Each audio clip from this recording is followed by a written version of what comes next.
Now, as we continue our discussion of the presentation of descriptive data, let us proceed with the main variable. In our situation or in our case, we have the learning style.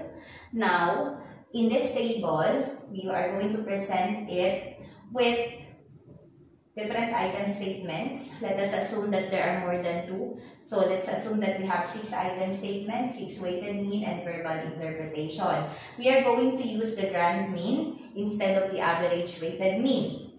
And then, at the bottom of the table, we write down the legend. Para itong WM, you can explicitly say that this is the weighted mean and VI is the verbal interpretation. And so with the SAD, meaning SA strongly agree and disagree, yung inyong arbitrary numerical guide na kinompute ng inyong statistician or kayo man ang compute. Now, since we are going to use APA 7th edition, wala itong mga lines na ito. Yung line lang sa taas, horizontally, at line sa baba, horizontally. Now, how are we going to interpret this table? It's very simple.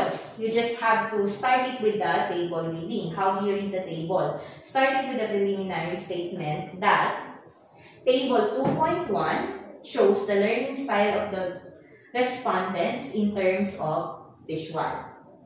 Okay? And then after that, proceed with the reading of the table. Start the reading of your table with the grand mean. You can start it with each of the item statement, but in my own preference, I prefer to start it with the grand mean. Pero kung kayo, iba yung style nyo, okay lang. Now, the grand mean shows that they strongly agree, eto yon, strongly agree that they are visual learners. Grand mean, 3.26. Okay? Now, i-continue nyo na yon doon sa mga nakalagay, i-read nyo na yung loob ng table. Paano siya i-read?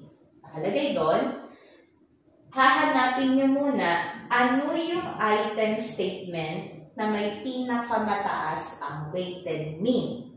Yung iba, institutionally, iba-iba kasi tayo. Yung ibang institution, hinahanap nila yung item statement na top 3 and then yung lowest na item statement in terms of the weighted mean. Pero may mga institution na yung pinakamataas lang at yung pinakamababa ang i-read.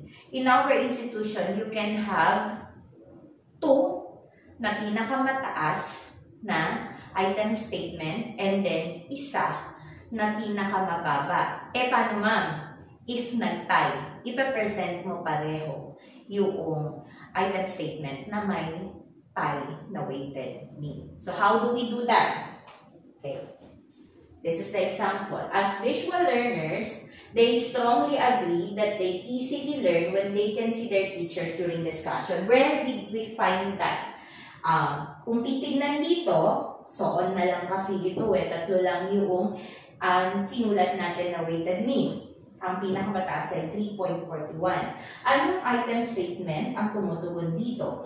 Ang pinakamataas ay may sinabi nila na I can easily learn when I can see my teacher during discussion. So yun yung proof ninyo that they are strongly agreeing that they are visual learner. So yun yung isusunod ninyo na statement doon sa discussion nyo ng grand mean. So ilalagay nyo nga doon, as visual learners, 3.41, they strongly agree, quote and quote, that they easily learn when they can see their teachers during discussion.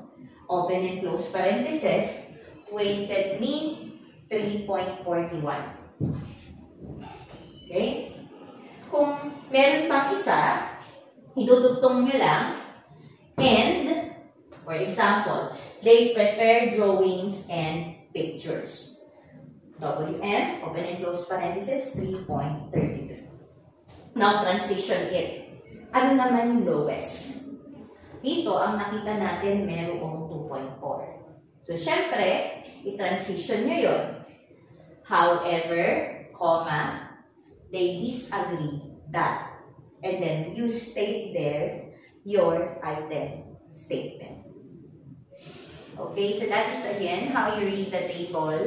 And after reading the table, using this example, the next thing that you will do is you will write down the implication of the study. Same thing as how we made or we have written the implication in our previous example. And then after that, the next part will be your supporting literature. You have to find literature supporting the idea that elementary education students are more of visual learners, because that's the findings of our study. So, thank you so much, and I hope you learned something today. Thank you.